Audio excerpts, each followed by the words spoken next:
La découverte des neurones miroirs ne fait que valider toutes les hypothèses des découvertes médicales qui ont été faites depuis plusieurs dizaines d'années. On sait aujourd'hui que le neurone miroir va pouvoir accompagner dans l'apprentissage et dans tout ce qui est comportement cognitif, mais comportement aussi idéomoteur. Par exemple, lorsque vous descendez des escaliers, si vous pensez à quelle marche vous allez déposer votre pied, qu'est-ce que vous allez faire?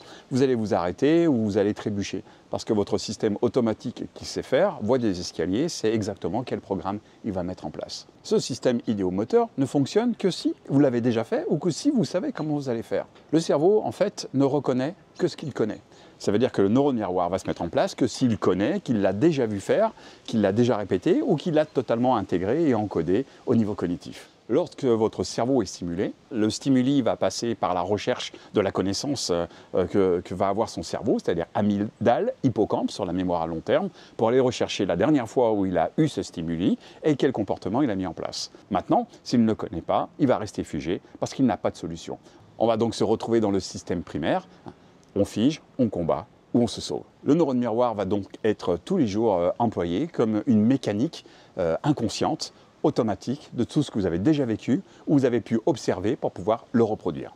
On peut le retrouver dans la mémoire de l'esprit aux molécules de Squire and Kendall, qui a été prix Nobel de médecine, qui explique tout le fonctionnement de la mémoire, comment fonctionne cette mémoire et comment on va encoder la mémoire.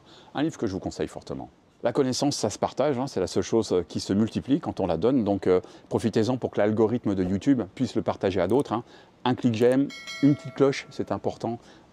Abonnez-vous à la page et puis un commentaire, ça serait vraiment agréable et apprécié pour pouvoir faire connaître cette vidéo et partager la vidéo de l'apprentissage cognitif du cerveau pour comprendre que tous nos comportements ont été encodés et lorsqu'ils ont été encodés, automatiquement, si ça nous a convenu la première et la deuxième et ainsi de suite, 2 fois, elle va se répéter sans qu'on en ait conscience.